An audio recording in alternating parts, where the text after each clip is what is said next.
ধর্মের নামে আমরা চালাচ্ছি, কিন্তু সেটা ধর্ম না। প্রচুর পরিমাণ মার্কেট পেয়ে গেছে, কিন্তু আমলটার সাথে আল্লাহর রাসূলের আমলের কোনো মিল নাই। আমলটা এত বেশি চর্চিত হয়ে গেছে যে এই আমলটা বাদ দিতে গেলেও মায়ের খেতে হবে, ও আমলটা অতিরিক্ত করতে গেলেও মায়ের খেতে হবে। সমাজের পরিস্থিতি এত কঠিন। আপনাকে আগে একটা জিনিস আমি বলি, এক একজন শিক্ষকের ক্লাসের ধরন এক এক রকম। কিছু কিছু শিক্ষক রেগে রেগে ক্লাস না নিলে মনে হচ্ছে উনি ওনার নিজস্বতা হারায় ফেলেছে। কিছু শিক্ষক 25 মিনিট পড়ায় আর 15 মিনিট ঘুমায়, এটা তার একটা নিজস্বতা তৈরি হয়ে গেছে।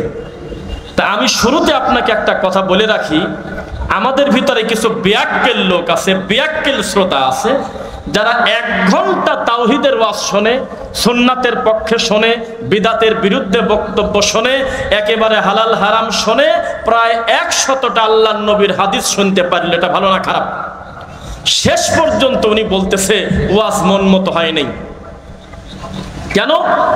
কারণ ওয়াজ কাকে বলে? ওয়াজ হলো অমুককে ধরো মারো কাটো, ঠিক কিনা বলো, পাবলিক কবি হও, ঠিক, এটার নাম হলো ওয়াজ। আরেকটা ওয়াজ কি?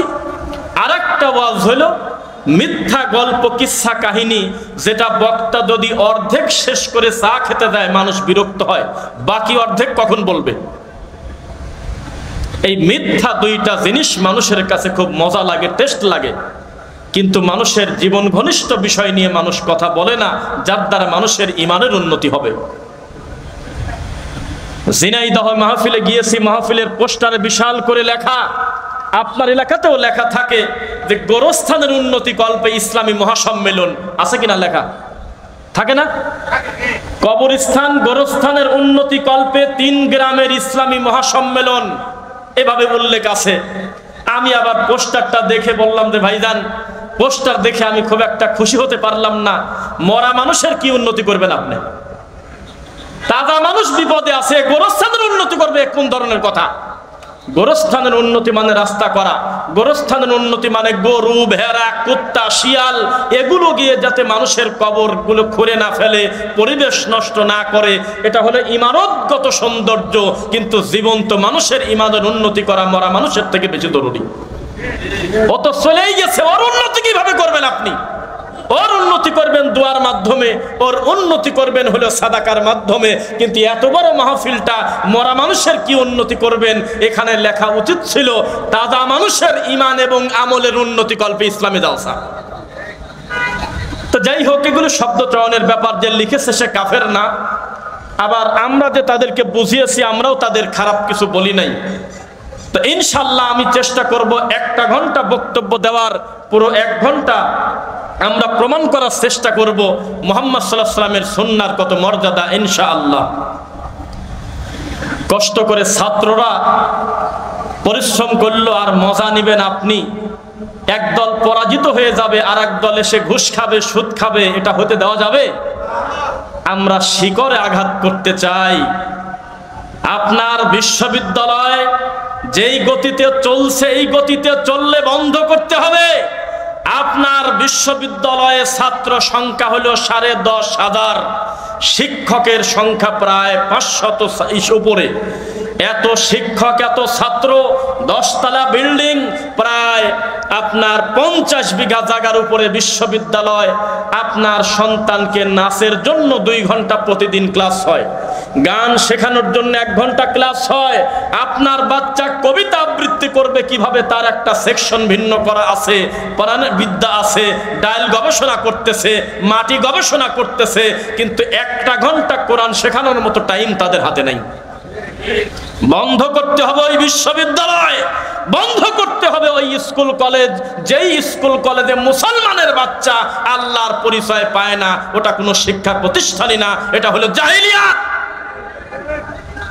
এইটার ব্যাপারে বক্তব্য দিতে হবে এখন। এটার নাম হলো শিকড়ে আঘাত করা। বন্যা আসবে তারপরে দৌড়িয়ে পড়বো না, এটাকে ঠেকানোর জন্য আমরা মানুষ হিসেবে চেষ্টা করব। আল্লাহ আলাম। জেনা যখন হয়ে গেছে তখন সবাই বলে মার, এই মার, যে যেমন পারিস মার। একটা চুরি করে ফেলেছে তখন রাস্তায় চলন্ত লোকও একটা জুতা পিটা করে গণধোলাই করে মেরে দিল। এটার নাম সমাধান নয়। হাত কাটার পরিবেশ চালু করতে হবে। বুক পর্যন্ত মাটির নিচে গাড়ে সাইড থেকে ইট ঢেল পাটকেল মারি মুখ ভেঙে দিতে হবে, এর নাম হলো শিকড়ে আঘাত করা। এটা করতে গেলে মুসলিমকে জাগতে হবে কোরআন এবং সহিহ হাদিসের তলে, অন্য কোনো মতলবে কোনো দিন সম্ভব হবে না। যদি টার্গেট থাকে আমি চেয়ারে বসবো, এই চেয়ারের জন্য আমার যা কিছু করার দরকার, তাহলে কোনো দিন সমাধান হবে না। আপনাকে বুঝতে হবে প্রত্যেকটা মুসলিমের সামনে আল্লাহর ভয় যদি না থাকে, কিয়ামত পর্যন্ত এই দেশ কোনোদিন সোনার দেশ হবে না। শিকড়ের কথা কেউ বলে না। শিকড় কিভাবে পরিষ্কার করতে হয়, শিকড় কিভাবে সুন্দর করতে হয়। দুঃখে কলিজাটা ফেটে যায়, দুঃখে কলিজা ফেটে যায়। আমরা বারবার বলেছি, একটা ইমাম, একটা হুজুর, একটা আলেমের কাছ থেকে সব কিছু চলে গেছে। বিচার মজলিসে তার দাম নাই, ব্যবসা বাণিজ্যে তার দাম নাই, স্কুল কলেজে কোনো দাম নাই, বিশ্ববিদ্যালয়ে কোনো দাম নাই। অন্তত জুমার খুতবার একটা ঘন্টা তার হাতে আজও আছে কিনা বলেন? একটা ইমাম, ওখানে মারামারি লাগছে, লোকটা দৌড়ে গিয়েছে, ওই লোকজন বলতেছে আপনি এখানে আইছেন কে? মসজিদে যান। মুয়াজ্জিন গেলে কয় আজান দেন গে, এখানে কি করেন আপনি? হাদি সাহেব গেলে কয় হাদি সাহেব আপনি এখানে কি করেন? তো উনি ভালো মানুষ, ওখানে থাকবে না, তো তোমার মতো খারাপ লোক থাকবে? এটা হলো আমাদের সমাজের চিত্র। সমাধান আপনি কিভাবে করবেন? সমস্ত সুদখোর, ঘুষখোর, রাজনৈতিক হোক আর অরাজনৈতিক হোক, বাটপার, মিথ্যুক, ধোঁকাবাজ, বড় বড় পাপী চেষ্টা করে অন্তত জুমার খুতবায় শুক্রবারে নামাজটা পড়তে যায় না বেশিরভাগ। তখন যদি ইমাম সাহেব বলে একবার সুদ খেলে এই পাপ হয়, ঘুষ খেলে এই পাপ হয়, ডাকাতি করলে এই পাপ হয়, এভাবে সিরিয়াল করে যদি বলতো, মানুষের পরিবর্তন আশা করা যেত ইনশাআল্লাহ। এক সপ্তাহ 10 কোটি টাকা ঘুষ নিয়ে নিরীহ ছাত্রদেরকে চাকরি না দিয়ে, খারাপ অসভ্য পড়াশোনা করে নাই, বাপদাদার টাকার জোরে, কোটার জোরে, অমুকের জোরে চাকরি পেয়ে যাচ্ছে, এদেশে হয়েছিল কিনা বলেন? ওই ইমাম সাহেব যদি খুতবায় বলতেন 1 টাকা ঘুষ খেলে, সুদ খেলে কি হয়, এই পরিণাম যদি বর্ণনা করে দিতেন, আমরা আশাবাদী কোনো উন্নতি হতো ইনশাআল্লাহ। কিন্তু ইমাম এটা বলতে পারতেছে না, কেননা মাস শেষে বেতনই দেয় হলো ওই সুদখোর, ওই ঘুষখোর হলো মসজিদ কমিটির সভাপতি, সেক্রেটারি। চাইলে তার বিরুদ্ধে মুখামুখি কিছু বলা যাচ্ছে না। আমরা এমন হুজুরও দেখছি মুখামুখি একটা বড় পাপীকে জান্নাতের সার্টিফিকেট পর্যন্ত দিয়ে দিয়েছে। এই রোগীদের বিষয়ে বক্তব্য দিলে আমাদের বলে, আমরা বলে ফিতনাবাজ। এই সমাজে এমন হুজুরও ছিল যারা টাকার বিনিময়ে মূর্তির কাছে গিয়ে মুনাজাত করে মূর্তি উদ্বোধন করছে। আপনি কোন হুজুর? আপনাকে আমি চিনি। আমার রাসূল হলো পৃথিবীর শ্রেষ্ঠ শ্বশুর, তার সবচাইতে দামি জামার নাম হলো আলী রাদিয়াল্লাহু আনহু। এই জামাই আর শ্বশুরের কথা হচ্ছে, তুমি কোনো ছবি মূর্তি ছাড়বে না, ভেঙে খান খান করে দিয়ে দাও। আর তুমি হুজুর, সরকারি হুজুর, তুমি মানসিক রোগী, তোমাকে 2000 টাকা দিয়েছে, তুমি দৌড়ে গিয়ে ওই মূর্তির কাছে গিয়ে মুনাজাত করে হু হু করে কাঁদতেছো। আগামী শুক্রবারে একটা নতুন সিনেমা আপনার এই মুক্তি পাবে। এই সিনেমা উপলক্ষে তার আর্টিস্টরা, নায়ক, নায়িকা, তারপরে পরিচালক, প্রযোজক, এই সমস্ত লোক মিলে আয়োজন করেছে হলে আপনার দোয়া মাহফিল। নতুন সিনেমার শুভ মুক্তি উপলক্ষে দোয়া মাহফিল ও খতমে কোরআন। সেখানে একটা হুজুর গিয়ে হাউমাউ করে কাঁদতেছে, পাশে তার বেগানা মহিলা বসা। এই হুজুর আপনাকে ধর্মের কি শেখাবে? এই হুজুর যদি সমাজের দায়িত্বে থাকে, এই হুজুর যদি মসজিদের ইমামতি করে, খুতবা দেয়, তো মানুষ কিভাবে মুক্ত হবে বিদআত থেকে, শিরক থেকে? সময় এসেছে, যদি ইমানের জোর নিয়ে তাওহীদপন্থী মানুষ আল্লাহর ঘরের দায়িত্বে থাকে, কোন সুদখোর কোনদিন মসজিদের সভাপতি হতে পারবে না ইনশাআল্লাহ।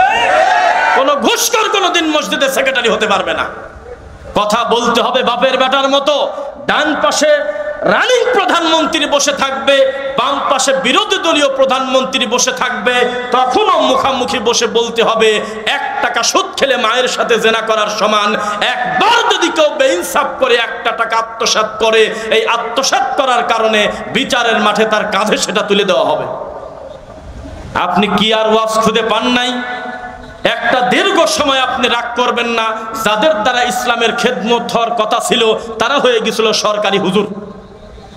তাদের টেলিফোন করলেই হালালকে হারাম বানায় দিয়েছে, হারামকে হালাল বানায় দিয়েছে তারা। 2018 সালে বিভিন্ন জায়গায় মূর্তি থাকবে কি থাকবে না এটা নিয়ে একটা ঝামেলা হয়েছিল না, বলেন তো দেখি। চরম পর্যায়ে চলতেছিল টকশোতে, বিভিন্ন আপনার পক্ষে বিপক্ষে বিভিন্ন লোক বলে, কেউ বলে এটা সরাসরি মূর্তি না, এটা থাকুক, আবার কেউ বলে থাকবে না। তখন আমি দেখলাম, হায় রে কপাল, একটা হুজুর, একটা আলেম, তাকে ধরে নিয়ে এসে টকশোতে বসায় দিয়ে বলতেছে মূর্তি কি থাকবে না থাকবে না। তখন ওই হুজুর বলতেছে অসুবিধা নাই, মূর্তি থাকলে, আল্লাহর কাবা ঘরও তো মূর্তি। দুই চোখ দিয়ে এইরকম হুজুর দেখার সুযোগ আমাদের হয়েছে। আমরা দুই চোখ দিয়ে দেখেছি কিভাবে মানুষ মানুষকে বঞ্চনা করেছে, মানুষ কিভাবে মানুষের ইবাদত করেছে, শিরিক করেছে, নাউজুবিল্লাহ। সময় এসেছে আপনি অফিসিয়াল ভাবে ঘোষণা দিয়ে দেন, প্রয়োজনে অটো চালিয়ে খাবো, ভ্যান চালিয়ে খাবো, রিক্সা চালিয়ে খাবো, এগুলো করলে কোনো কামেল পাস হুজুরের মান যায় না, এটা হালাল রুজি, এগুলো করে খাবো। একদিন রিক্সা চালালে এখন আর প্যাডেল মারতে হয় না, খালি হাতে একটু ঘোরান দিলেই অটো মোটরে তাকে নিয়ে চলে যাচ্ছে। দিন শেষে অন্তত তার 1000 টাকা রুজি আছে, মাসে তার 30,000 টাকা। আর গোলামি করতে গিয়ে, মানুষকে খুশি করতে গিয়ে ইমামতি করে মাস শেষে বেতন হলো 9,000, 3 মাস বাকি। প্রয়োজনে অটো চালিয়ে খাবো, ভ্যান চালিয়ে খাবো, মানুষের বাড়িতে কামলা দিয়ে খাবো, তবু তাবিজ বিক্রি করে খাবো না ইনশাআল্লাহ। এইরকম হুঙ্কার দেওয়া লোক যদি তৈরি হয় সমাজে, আমরা আশা করতেছি সমাজ থেকে ইনশাআল্লাহ শিরক বিদআত দূর হবে ইনশাআল্লাহ।